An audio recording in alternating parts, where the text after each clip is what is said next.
Well, here we go again. Okay, yeah. Strap yourself in, ladies. Just ladies. Yeah. Oh, Do you know, I heard a really good... well, no, it wasn't good. I thought, how sexist today. I listened to the radio and I heard an advertisement for lawyers for divorce cases. Yeah. For men. And it said, your business is the most important asset you've got. So if you've got a divorce case, come to us, which is something like We Screw 'Em and How, the divorce lawyers for men. I mean, that is so 1950s. Yeah.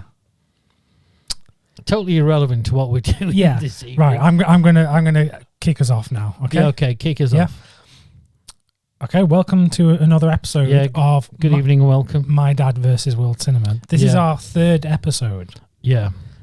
Revenge. Yeah, this is the end of the first trilogy. Yeah. And there'll be many trilogies to come. Yeah. And this isn't even the good one of the trilogy. No. This isn't the Empire Strikes Back it is version. And yeah, definitely not. This is probably the Jar Jar Binks. This is Attack of the Clones. Or Phantom Menace. Yeah. But anyway, I'm Elliot Cohen. And I'm Philip Cohen, his dad. Yep. As in the title. Yeah, I think they got that. Did they get it? Yeah. Good. And this is our podcast. If you've not tuned in before, Where were you? What were you doing? You should have been tuned in. We needed you for the first ones. Yeah. Honestly, if you'd have been here for the first two, oh God. Yeah.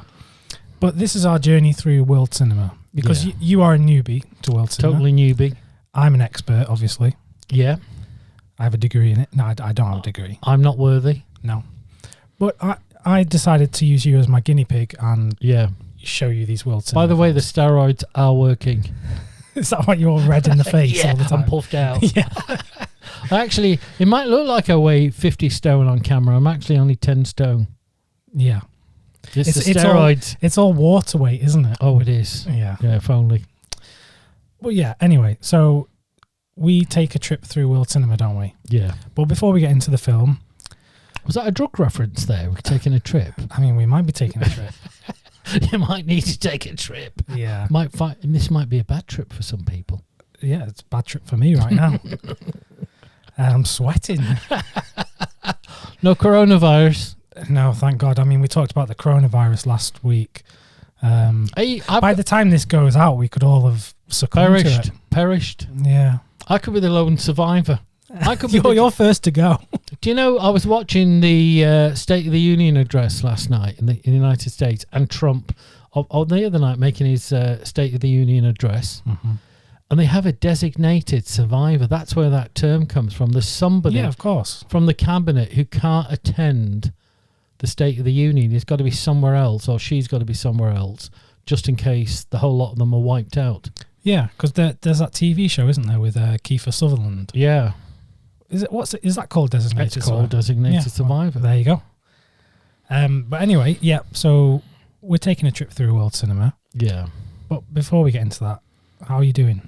I'm fine. I've always got to check in with you because I never know how you're doing. No, I'm doing okay. I mean, I've done the 2 podcasts. Yeah. And the sentence only said I had to do 10. This is the community 10. Sentence bit, isn't it? Yeah. The judge said you've got to do at least 10 podcasts. You're like Quentin Tarantino, because he said he's only going to do 10 films. Yeah. And he's done 9. Yeah. So he said his next film's going to be his last. But what's he going to do when he makes that in a few years? He's going to come on this podcast with us. We're going to swap you out. You'll go directing films. I'll go directing. I'll get a massive budget and I'll be at the... Hey, wait a minute. Did you see the guy at the Grammys? I want this job. Not this job. But I want this job that I'm going to talk to you about, which is the seat filler job. Now, I think we should apply for that. Yeah, so that's when people go up for an award, their seat's empty, so they need someone to come in. Absolutely. Oh, my gosh. I think the virus has hit. Oh, no. Everyone run for cover. Which is another story, before we get on to the story about the podcast. Yeah. I actually decided to take precautions. You told this story last week. No, it's an update to that story. Okay. The update this week is, after having put an order in for all these surgical masks and respirators and whatever, someone on Amazon has put that they have stock, and wait for it, drum roll, they've taken all the money from loads of punters, scam artists, and they haven't got any stock. No. And so I've gone on to complain, and I'm probably the 500th person in the last couple of days who's complaining about them. Oh, because you've paid them? I pay them £11. Oh my God. Hey, that's part of your inheritance. Again, that is, what would that be? £11. £11 is half a Criterion Blu-ray. I nearly got to. I was getting there. See, half a Criterion. I was doing the maths in my head. Is that a bit like, this is like your version of Bitcoin? Yeah, exactly. You could start a Criterion wallet. Like when the world ends, when society collapses, this is the new currency. Yeah. At least amongst cinephiles. The thing is, what will happen is you'll go to some artisan bakery or charcuterie, which I think is a butcher's. Butchers, yeah. Yeah, in France. Because you'll have escaped to France, despite Brexit. And you'll get there and you'll say, I need food. And the person, oh, no, sir, no food. And then you'll whip out a Criterion and realise he's a French film buff. Yeah. And it will probably be a copy of Diabolique. Yeah. Did I say that okay? You did say that. You said that well. Yeah. And what's another good French one? Wait a minute. A bout de souffle. A bout de souffle, yeah. Breathless for the... yeah. I've been practising my intelligent French. Ones. Yeah. Yeah. I actually said to a woman I was a bout de souffle. And the case comes up in court next week. So there we go. So back to what we were talking about. I was just asking you how you were, and you went off talking about viruses and Amazon. I tried to pack it all in. Yeah. In film news, did you hear about Kirk Douglas? Oh, poor Kirk. Yeah. I mean, Kirk Douglas, he passed away, I think it was yesterday. Yeah. 103 years 103. Old. That's incredible. Absolutely brilliant. Yeah. And an icon. So he's the last of the really big Hollywood stars from the... Yeah. Surely there's not many people around. No, well, there won't be anybody else, I don't think. I think all the major stars. So he's the last one. Lived his life, had a great career. Then his family, and obviously Michael Douglas, and I mean a real shame. I think what happens is when you see people that are iconic die. Yeah. First of all, there's obviously the sorrow around that person dying and for their family, but then it's where they fit into your life. So that narrative. So there's at some period in your life, whether it's as a child or a teenager or an adult, you'll either watched a film or in the cinema, or you'll watch them on TV, or there will be a cultural reference. I mean, the cultural reference, obviously, Kirk Douglas is the whole I Am Spartacus. Yeah. So, which is people use as memes of it. People use it when it's to do with civil rights, and where people try to take one person, a whole group of people will come together, and so it's had a life of its own outside of film and outside Kirk Douglas. Definitely. But a real shame, an icon. It's a shame. Obviously, it was his time. I mean, a fantastic age. I mean, at 103 would be a fabulous age. When you consider Michael Douglas is 70-something, isn't he? Absolutely. And his wife is what? 40. Yeah, your dream. I heard a great one years ago. There was a famous celebrity in Britain called Des O'Connor. Oh, yeah. And Des O'Connor had a I know exactly the joke you're going to say. No, it's not a joke. It's it's a sort of a joke. No, but the line you're going to say to me. Because you've heard this a few times before. But Des O'Connor, obviously, a famous entertainer, sprightly at 73. And his partner, who was, must be 25, 30 years younger than him, had a baby. And somebody said, oh, wow, that's congratulations to Des, who's a father at 73. That means that when that child is 16, Des will be dead. Yeah. Oh. I think you ruined the impact. I think people were probably thinking there was something else I was going to say. Oh, so I'm okay. I'm all right. Listen, I'm getting on with it. I'm living the dream. And it's not a really good dream. And hey, no, look, this podcast, this is the dream. We're here talking about films. Are we going to archive it? Are we going to put this in an archive? Yeah. I mean, it's going. Will you bury it in the garden, like in some sort of time capsule? Like a time capsule. I mean, maybe. That's an idea. Yeah. A lot of people might want us to bury it before it's been shown. Yeah, they want to bury us. Anyway, okay. Right, let's get on to what we're actually talking about today. Yeah, which is a film. It is a film. So we're going to be talking about the film that, again, the keen-eyed viewers out there will see a film displayed in our background. Here we go. It's a film called The Fireman's Ball. Now, I know you're probably wondering, I've never heard of that film. And I hadn't heard of it before you showed it to me. Okay. And I don't think you'd seen a film from this nation before. No. So this is a Czech film from the Czech Republic or Czechoslovakia. I've realised something. We should have a big map that we pull down. Yeah. Right, like in a class. And each week I can point like an idiot savant at the country. Yeah, like Chauncey Gardner. Yeah. Which is another great film we've got to talk about at some point. Yeah. But anyway, back to this one. Yeah, so this is from Czechoslovakia. Yeah. In the 60s. Now, it's directed by a Czech director called Milos Forman. Who I know, because you told me, directed. Well, he went on, after directing some early films in the 60s in Czechoslovakia, he went on to America, big old Hollywood. And he directed some of the best American films of recent times. Including One Flew Over the Cuckoo's Nest. Yeah.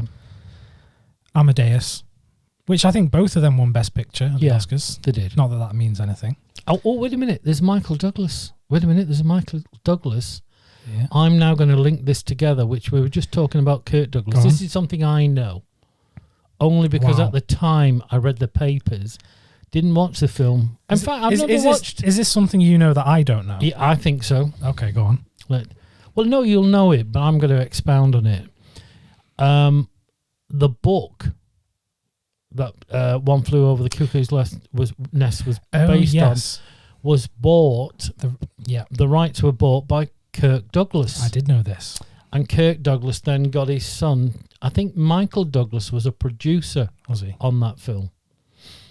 Interesting. See, there you go. You see the segue there. Kirk Douglas, Milos Forman. I managed to encapsulate it all. Yeah. But yeah, he went on to make a great American film. That's the thing. People look at those films and go, they're quintessentially American classics. And they came from a guy not from America. And people don't even realise that. I think what was interesting, the last couple of times, the first film that we did, which was M by Fritz Lang, Peter Lorre. Exactly. And we talked about, so there's a lot of European actors, directors, writers, producers who do early work where you can see their talent sort of coming through. Yeah.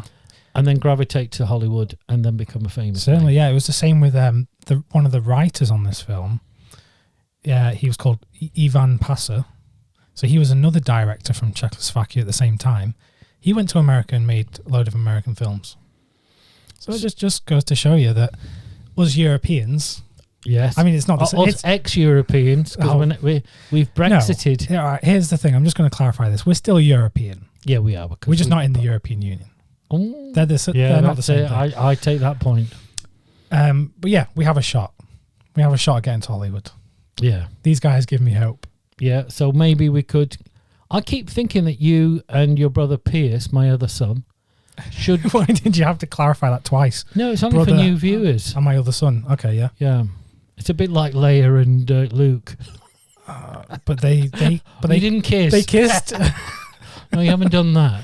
But yeah, so both of you should become the Coen brothers.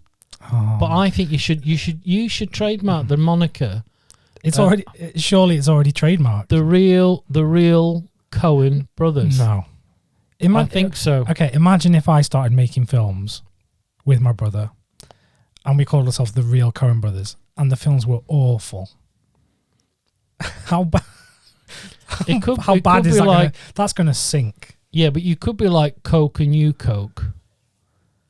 I think though you really do, but you should play on that. The two of you need to go. Well, you went to Cannes, didn't you? Yeah, a couple of years. It was not last year. I went to. I was lucky enough to go to Cannes Film Festival. In 2018. Yeah, I tried to mention it as much as possible. Yeah, but even the people with no interest in film. Yeah, but I went the year that Shoplifters won the Palme d'Or. What was that incident with the actress? Where you declared your undying love for her before the security jumped in? Well, no, this is kind of true.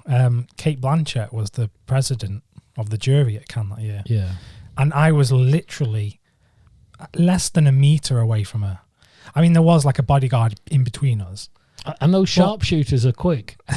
Yeah. I tell you, once that I'm now missing a foot. They shot me in the foot.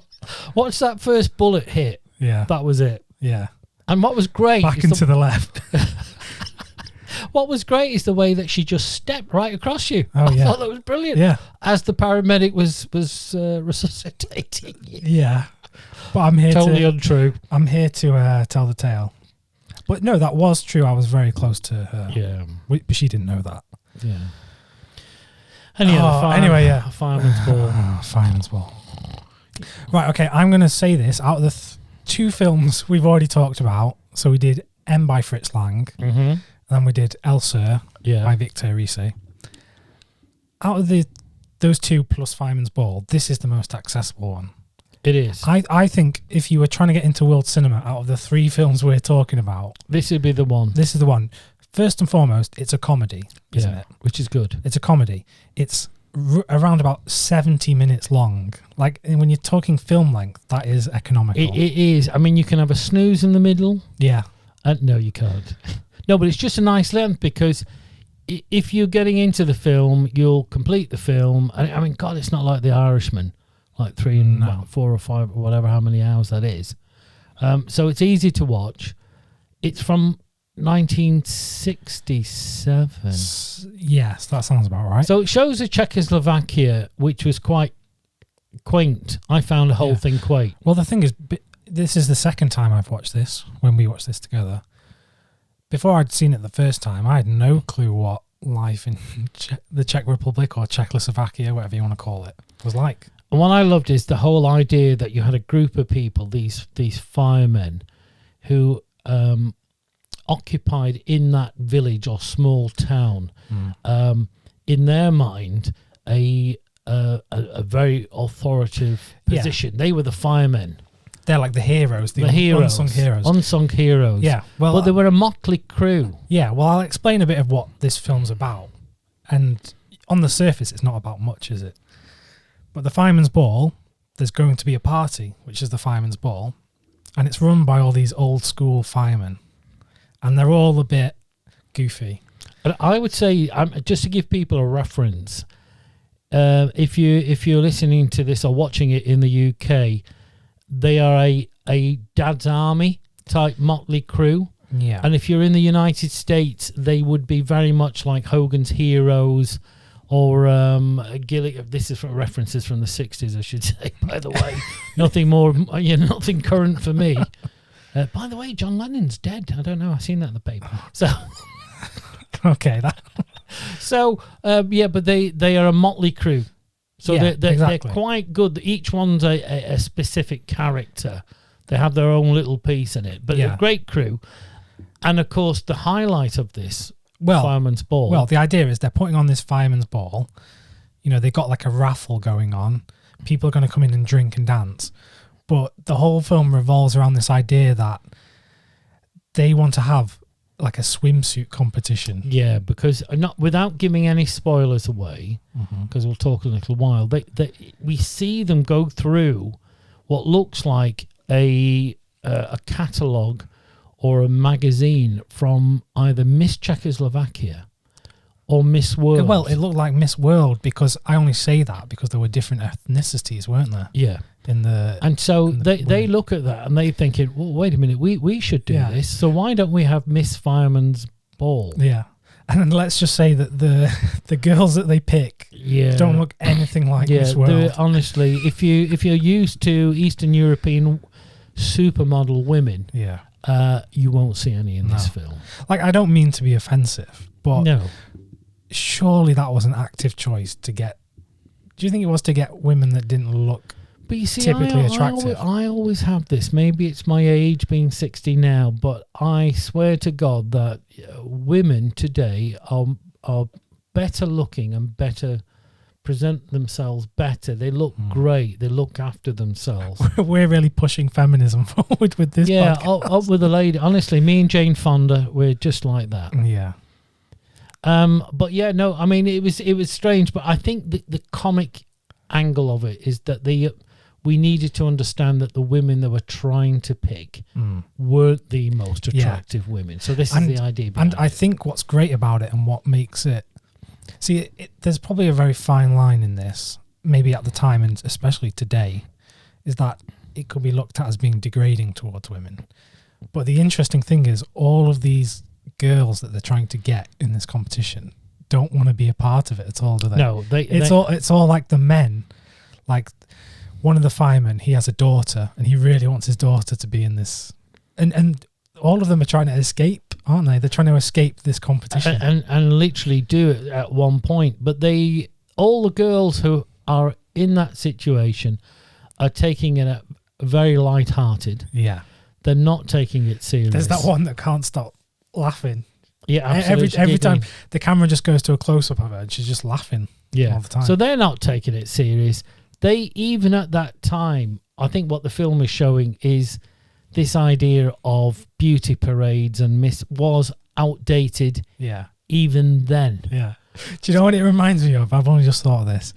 You know Father Ted? Yes. So the Irish sitcom Father Ted about priests. They have that the lovely girls. The lovely girls. The lovely girls competition. Lovely girls competition. And Father Ted it's like a swimsuit competition and one of them's going, more water. More water. More water. Yeah, it is. It's a bit like that, isn't it? It is. So I think what the film gets across is that this idea of a beauty pageant is outdated even then. So they do send it up a little bit, and it shows the old-fashioned ideas, sexist ideas that some of the men have about what beauty is. Yeah. No, definitely. God, I was starting to get a bit serious. Yeah, I stopped listening. That was too serious for me. Yeah. But the film kicks off on quite like a comical, almost it's like a farcical tone, because there's a bit where this is when no one's there. This is before the balls begun. Yeah. I couldn't say that word. Begun. And they're setting up for the ball. One of the guys is setting up the raffle table, and someone's eating the cake.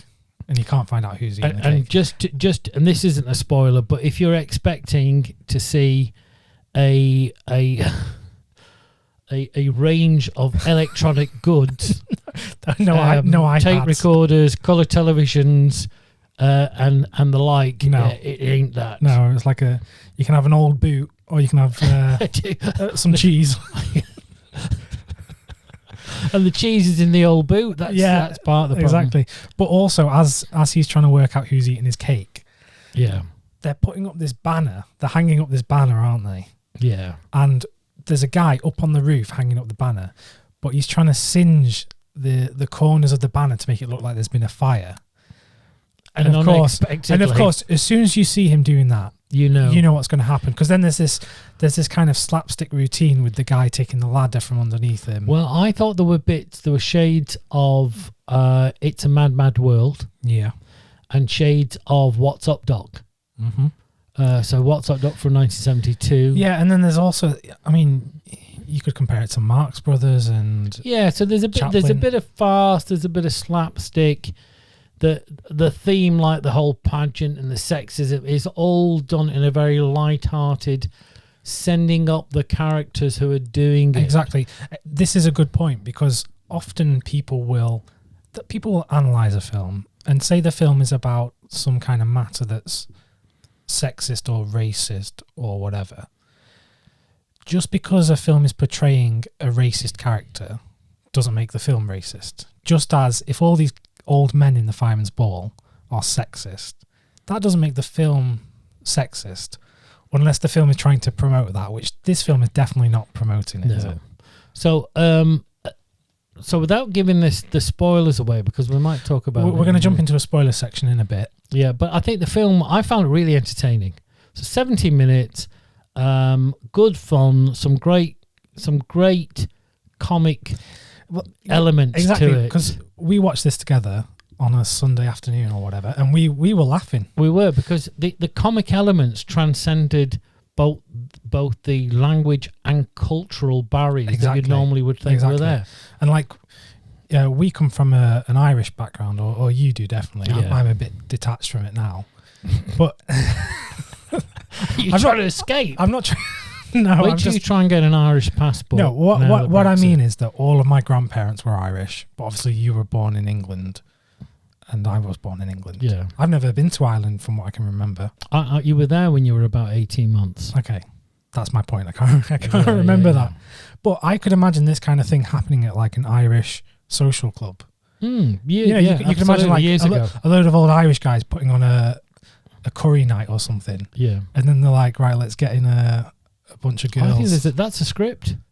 Well, it's what. Why don't we adapt this? Go to Hollywood, become the new Coen brothers. Well, no, like I mentioned before, it's that Father Ted episode. It is. I just thought, I keep harping on about the Coen brothers thing. I know. People are going to think it's crap. Wait a minute. You turn up at Universal, 20th Century Fox, Disney. They mistake me. And you ring up and say, it is, we've got the Coen brothers in reception. You're going to go straight through. Yeah. No, but people surely try that anyway. Yeah, but you could actually show your passports and say, look, there's his passport. We're the Coen brothers. Yeah, but you think anyone who's anyone would know that the Coen brothers are surprised. In the 50s and 60s. Are they? Yeah.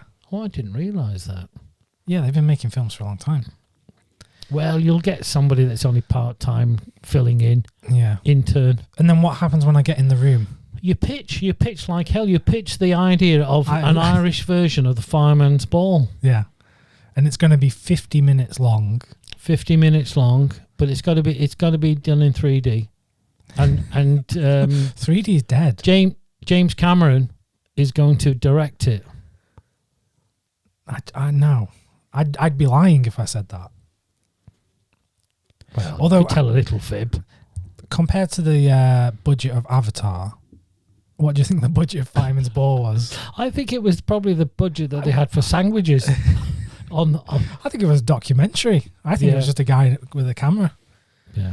No, it was very good. It's very entertaining. We watched it, as I said, one afternoon, and it was like really funny. Yeah. Again, we did the thing of this is what I do for these films now. I just say pick a country out of these countries, and you do it, and you go along with that. And then you put the electrodes on. What's all that about? You put the electrodes on my head. Yeah. And give me some sort of an injection. Then you made me watch the TV. I know. Although we tried to watch 2 films that afternoon, and you fell asleep in the next one. What was the other one? Oh, wait a minute. It was Tampopo. Yeah, we watched. We watched about a third of the Japanese film Tampopo, which I promised to watch fully. Yeah, because you weren't falling asleep because of the film. It was just your. It was a sedative. Yeah, you just taken a Quaalude. Yeah, it kicked in just about the time. That's why we enjoyed Fireman's Ball so much. It's actually actually about Firemen. I didn't even see the Firemen. It's actually a piece of neorealism. It's depressing, but we couldn't stop laughing. So it really good. So I think maybe time for us to go to the spoilers. Yeah. Well, is there anything else we want to say to get people into watching it? It's about a fireman's ball, and it's funny. Is that all we need to do? Yeah, put it on the poster. Yeah. Actually, what does it say on the poster? I noticed they never put anything in the posters, did they? They never put the greatest story ever told in Cinemarama or whatever it was. No. Well, this isn't an act. This is a piece of commissioned artwork, I believe. Yeah. But yeah, no, it's great. And I think, if you're worried, if you're still listening to this podcast and you're worried about subtitles at this point, once again, this is an easy one to watch. Yeah. Because I actually think there's not too much weighty dialogue, is there? There isn't, and you can see from the visuals what's going on. Yeah, I genuinely think you could watch this on mute and still really enjoy it. I think you could as well. Yeah. I agree with you wholeheartedly. I wish I could watch you on mute. Because I just mute you now. I can mute you on this I know you thing. can. I know. Yeah. But please don't. No. That would be the start of a 1984 dystopian world for me. Where you're silenced. Where I'm silenced. I know. You just love the attention. I do. I'd be running like that old Apple ad. You'd be on the big screen, and you'd be talking about podcast and you'd be talking about films, Criterion, and I'd come in dressed in my Nike gear and shorts, running. Oh, no one wants to see that. With a big hammer, and I would swing it around a couple of times and let it fly, and then it would say, "In 2020, a new world will appear," and that would be it. Very good. Anyway, while we're waiting for the new world to appear, Should we? I could do with a drink at some point. Go on. Well, have a breather. I don't want to do any product placement. Oh, it doesn't. Honestly, when this hits the big screen, look, I've just had a look at our monitor. It's there. It's been on the whole time. Yeah. We just don't mention the name. Yeah. And let me pull your mic away. Just so he's not swigging that down your ear holes. Go on. Are you refreshed? Oh, refreshed. That cool, refreshing drink. That cool, refreshing drink. That's Eddie Murphy from Delirious when he did his skit about that Elvis could at one point they would put him in any film about anything, and so Uncle Tom Parker would say, "I think we're going to have to make a film about lemonade. You're going to have to sing about it." And you go, "Lemonade, that cool, refreshing drink, lemonade." Oh, you could be an Elvis impersonator, you know. 6 foot under. Right, we're going to get into spoilers. Okay, spoilers, go on. So if you've not watched Fireman's Ball at this point, turn off, but please come back. Yeah. Yeah. So we're going to get into spoilers. So there's... Oh, sorry, I was kicking you there. I told you you're trying to get me off this program. I know, yeah. You could do it more subtly. Yeah. So, spoilers, okay? Where do you want to start with spoilers? Well, I always like getting into the meaty spoilers. Well, I think let's get into the meaty bit. So what I'm going to do is I'm going to start off the spoilers. You do the spoilers and then I'll chip in. So we mentioned before that the film kicked off and there was the guy putting up the banner on the ladder and he was trying to singe the outsides of the thing, and then the banner goes on fire. Now that's foreshadowing, isn't it, to later on in the film? Because the banner is like a banner of the community, isn't it? And there's like houses on the banner, and it shows the firemen fighting a fire. Yeah, exactly. So it is a precursor to some. So obviously, fire later in the film. What happens later on is just as the party is kind of descending into craziness because they haven't managed to get the beauty pageant to go the way they wanted. And secondly, the raffle has fallen apart. The raffle has completely disappeared. Because there's a great scene in it, which I loved, which is, so obviously at the beginning, they're very pleased with the whole, or one particular character whose wife has been given the job of being the lookout. Yeah. And keep an eye on that big table and make sure nobody goes anywhere near it. And so he suddenly noticed that a cake, so it's got all this food, because it's mostly food, because they haven't got much else. No. So there's like joints of meat and cakes and all sorts of stuff. And then you notice the chocolate cake is gone. Mm-hmm. And he's asking his wife, and he's saying, "It's your fault, the cake's gone." And then the next thing we know, something else is gone. And of course we find out it's the wife is taking it. Yeah. But the best thing is later on, more stuff goes missing. And at one point they decide to come clean. Okay, whoever has stolen that stuff, we're going to turn the lights off and put it back. Yeah. So they turn the lights off, turn them on again, virtually the table's gone. Yeah, basically everything's gone at that point. So the lot's gone, but it was really funny the way it's set up. That is a great piece of visual humour. We talked about the other piece in it, which I loved, which was... No, go on. Well, no, I was going to carry on with the fire thing first. Go on. Just because we're going off in tangents here. Mm-hmm. Everyone's going to be so confused. Yeah. So I was talking before about the precursor to the fire.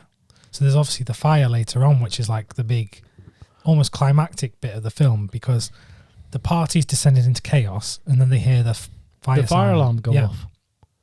So obviously all the firemen are at the ball. Yeah. Just when someone needs it. And they go to this big house. This guy's got this big like wooden cabin house, and it's just this old guy in there, and his house is completely in flames. There's no way they could salvage that house, yet they're trying. And what are they doing? They're like trying to shovel snow because they couldn't get the fire engine up. I think as well they were trying to push the fire. But what got me was obviously when the alarm had gone, what had happened is that I think there was something.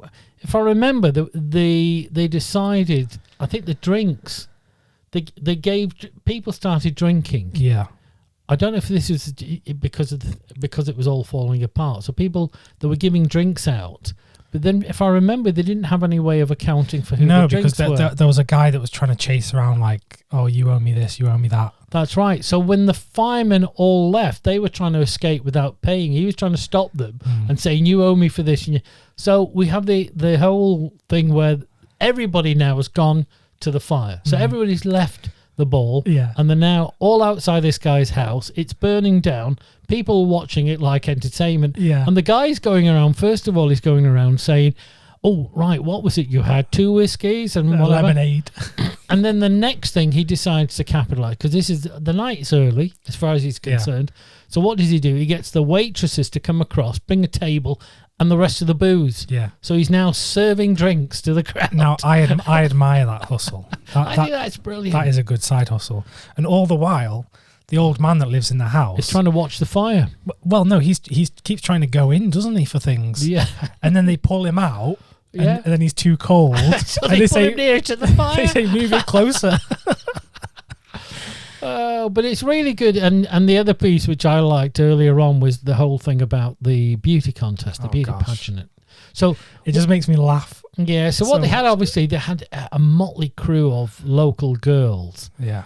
And I think they were trying to find somebody that was like quite gorgeous. And were having a hard time of doing that. So suddenly they started more or less, it was like press ganging girls, and they had a back room. So the idea, there was this back room where they were going to interview the girls, and we had one of the firemen actually teaching the girls how to parade on stage. This old guy in his 50s, 60s or whatever. And the other thing was, all of a sudden, so all these girls are coming in, and they've got them to line up against a wall, and it's quite sedate then. Until before that, I just want to point out, one of the mothers is in the room. Because one of the mothers comes in, and the old guys just want to get the mother out. Because they know they're not going to get a look at anything. But the mother actually wants to stay because she wants to find out what it's all about. So they then have to get one of the older firemen, who's quite a good dancer, to then ask her to go and dance. Exactly. So he goes out. But then what happens? Everybody's quite sedate, and at this point, they're just questioning the girls, and all of a sudden a girl appears and comes in, and she's late, and then proceeds to undress. And everybody's like, what's she doing? She said, I put my bathing suit on. So of course they're all of a sudden, somebody goes, you can't do that, and then like everybody goes, no, just let her do it. So she strips down to her bathing suit, and then they start to try and get her to do poses. It's terrible. And then one says to the other, why didn't you ask all of them to get the bathing suit? I never thought. So it really played them up, motley crew, but I thought it was very funny. And of course, all the way through it, the girls were laughing at these old men. Or some of them were just stone-faced. They just didn't want to be there. Especially the guy, the old man that was guarding the raffle table, the cake and stuff. Because he was trying to get his daughter in. He was trying to get his daughter in there. She just didn't want to be there, did she? No, and at one point we see the daughter under a table with a guy, and he doesn't realise it's his daughter. And there's a great bit where, like, obviously her pearl necklace breaks or something, and all these pearls are all over the floor and whatever, so it's good. But there was a lot of slapstick in it. There was a lot of what I would call innocent humour in it. And the great thing is, all the way with the girls came across as people who were like, just thought, oh God, what are these idiots up to? There was no, at no point did you feel the girls were actually they were pressurized by their families to try and be in it, but there wasn't any, they didn't look or seem to be pressured at all. There was no aspiration, is what you're saying. And then literally at one point, the great piece is that when all hell broke loose at one point in the film, some old lady gets up on stage and wins it. And everyone's cheering. So it was very good, but a great piece of entertainment. It just goes to it's just a farce, isn't it?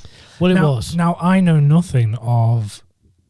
honestly, I know nothing of like Eastern European history of the last century, apart from some of the World War II stuff. So I'm not taking you on Mastermind then? No, definitely. Well, you can take me on Mastermind for Star Wars. Or Family Fortunes?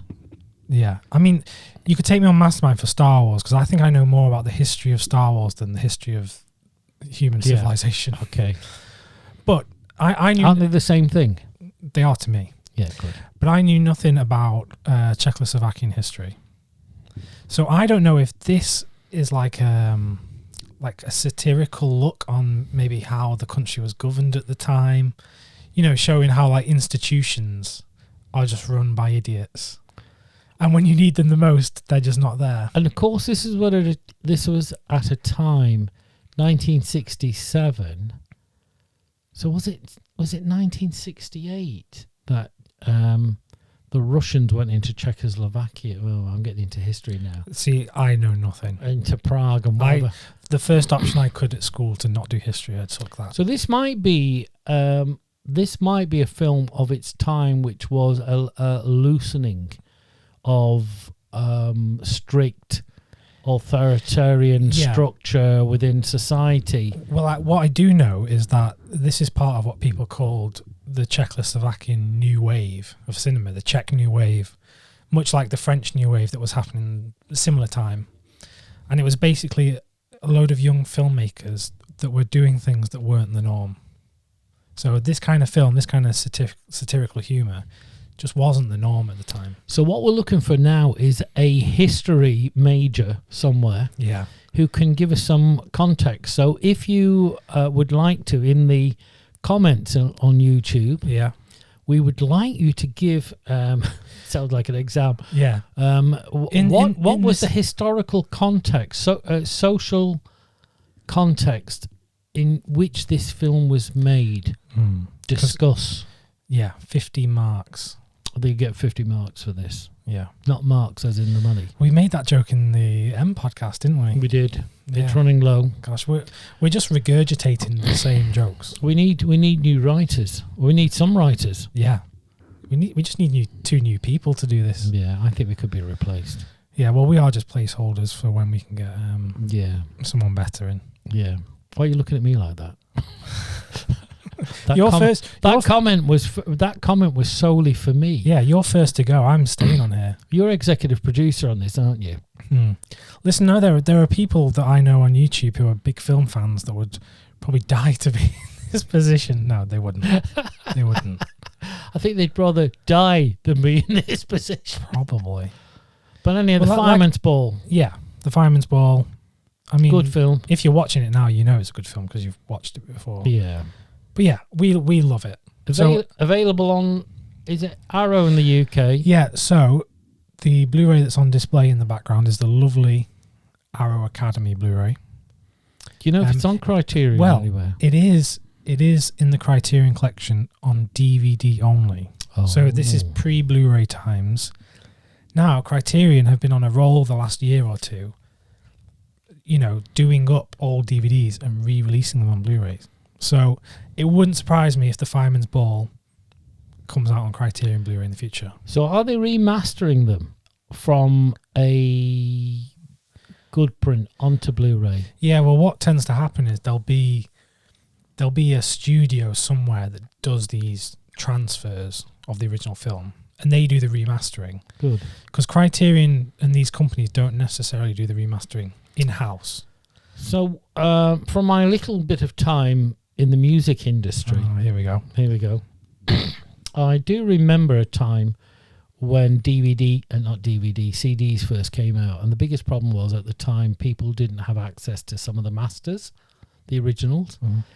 And I know of famous artists who said, oh, we're going to release our famous album on Blu-ray. On CD.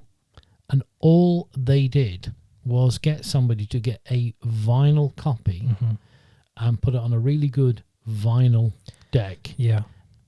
And that was it. That's how they transferred it. I mean, this happens a lot now with vinyl reissues. A lot of cheap vinyl reissues that you'll see on the market, even in big record shops or, you know, online on Amazon. they are just re-recordings of old vinyl copies because they don't have access to the old master tapes. Because in that famous fire, was it, who was the famous, was it, What, a few years ago? was it Sony? Well, there was a fire a few years ago in London, a big warehouse. But there was Went on another fire. one, wasn't there another one somewhere where I don't all know. the master, was it in Los Angeles? Oh, It maybe. was on one of the lots where effectively all the original tapes from all these classic albums had got destroyed, and a lot of artists are now suing the record company. Yeah. It's crazy when you hear stories about, art just being destroyed. Yeah. Like there's an old film, an old silent film called, I think it's Fritz Lang actually, or it's Murnau, called The Four Devils, and I believe up until the 50s they had like one copy in existence. They knew of like one film reel. They didn't know where the rest of them went, and it was lent out to one of the actresses in Hollywood. And she had like a party or something, and then they were on a boat and they were screening it, and she threw the film into the ocean. And now that film's gone. No one can watch. And the people that are still alive that say they've seen that film say it's a silent masterpiece. Therein lies a film in itself. Mm. But before I came here, I was watching TV, and they were looking at the archives at the BBC, and the BBC produced a lot of really good comedy and drama during the 1960s, but at the time a lot of it was done either as live transmissions and some of it was taped. But at the time nobody thought about keeping tapes up. So what they used to do is they used to wipe over. So you'd do an episode and you'd tape it and then you'd transmit it, and then for next week's episode that you were going to tape, you just wipe over the original one. But what they did find is that quite a lot of people that were involved at the BBC, like technicians and engineers, would take their own, would make a second copy. Yeah. Or what they would do is they would make a copy that was to be sold abroad. So what they would do is they would go abroad, maybe to Australia or New Zealand or to Africa or to any of the especially Commonwealth countries, Canada or whatever. Mm-hmm. And they would have a number of tapes which had been made from the originals, which they would then use to try and sell the shows abroad. Yeah. And what has happened slowly but surely is there's an archivist who works in cooperation with the BBC, and they have gone out throughout the world and found copies of well-known British films and British episodes of TV shows in places like Uganda and Zimbabwe, Thailand, where somebody suddenly finds this tape, and it might be of a famous comedy, Two Ronnies or whatever, or Dad's Army, and a lot of what we're now watching are some of those tapes. Oh yeah, that have exactly. come back. Like I know I'm not a massive Doctor Who fan, but I know that there are old episodes of Doctor Who which have been lost, and for some of them only the audio remains. And what they've done is they've gone and done animated episodes. I've seen that being done. They did it with Dad's Army, a famous sitcom here. Yeah.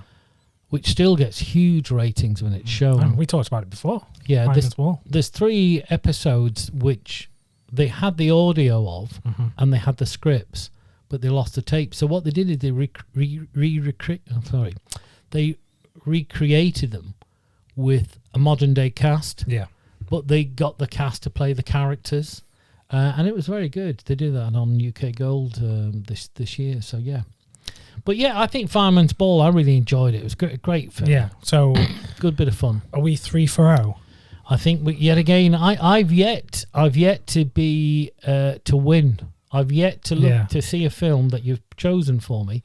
So we've done Germany, we've done Spain, and we've now done Czechoslovakia. Yeah, or the Czech Republic. Czech Republic. If you're living in the future like me. If you're living in the future like you. So yeah, I think that was like an echo. You just repeated everything I said. Yeah, I'll come back from the future. Come on, Marty, let's go back to wherever it was. So yeah, the Fireman's Ball, I think well worth watching. Yeah. And yeah, 3-0 to World Cinema. Yep. So if you like this episode, give us a a like or whatever you do nowadays. Like and subscribe and comment and show us some love. No restraining orders, please. No. Or legal writs. Yeah. Don't be complaining about all errors and omissions are accepted. So there could be things that we talk about that we don't really know what we're talking about. Yeah. Like all the thoughts in this podcast are not our own thoughts. You know, like they always have the disclaimer. And any resemblance to any person alive or dead is purely either fictional or in real life is purely coincidental. I love when they put that, because obviously so many films and TV shows must put that. Especially when they're doing something like the Howard Hughes story. I know. Well, here's the thing, right? I've dabbled in screenwriting, as you know. Mm-hmm. I thought you were going to say dabbled in magic, black magic. Yeah, I have dabbled in black magic. The only black magic I've dabbled in is don't say something racist. No, the box of chocolates. There's the box of chocolates called, I think it's made by Terry's of York, called Black Magic. Wow, that might be the nichest. We need to get softer chairs. We do, yeah. We don't have the budget for softer chairs. I mean, I had to give you the money for this chair. I know. You'd have had me still on that egg box or crate or whatever it was. Yeah. Oh, I've lost what I was saying now. Yeah. Well, let's get out of here, okay? I think we wind it up. Wind it down. Oh yeah, wind it down. Yeah, don't wind it up now. I think we've wound up enough people this evening with this episode. But we would love people to come back and watch us again for episode 4. Yeah, A New Hope. Well, we don't know. We don't. Some hope. Yeah, we don't know what we're going to be talking about.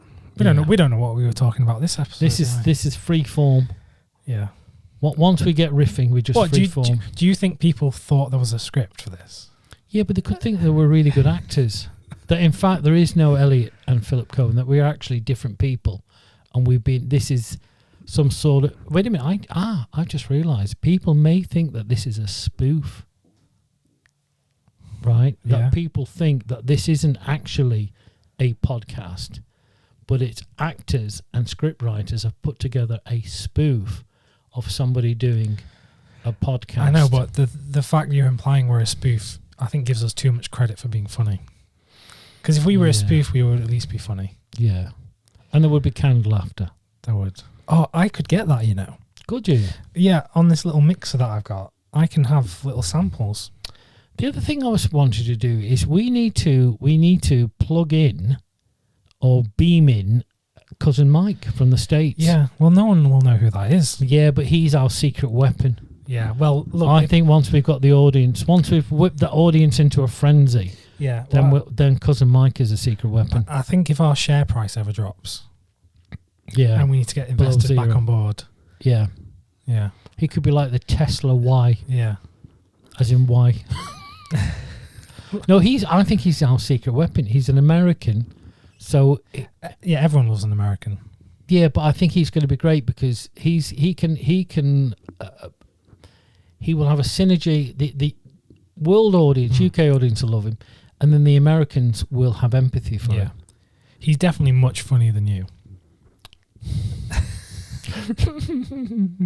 That's all right. Destroy my confidence. I don't care. No, he is actually funnier. I don't think I could destroy your confidence. You know, I think your lots of people try. Yeah, but I think your confidence is impervious. You see, what happens is people say to me, "You do realise you're fat and ugly and lost your looks," and I go, "So." And you got no talent. Yeah. And so that just goes to show if you're commenting nasty things in the comments, doesn't matter. It doesn't work on him. It works. Honestly, it works on me though. Don't. I'm going to go for a cry after this. Yeah. So no, Cousin Mike will be he'll appear, I think, in episode 6 or 7. Yeah. We just got to work how to beam him in. Right, we're going to cut it off now because I think Cousin Mike, you're our only hope. Yeah. Cousin Mike, you're our only hope. There you go. That's Michael Jackson. Hello, Tito. Tito. Hey, Tito. Hey, Bubbles, come over here. Tito, stop teasing. Okay, for you folks that are still alive and have not reached for the bottle of any kind to try and get through this, thank you so much for joining us, both on video and on audio.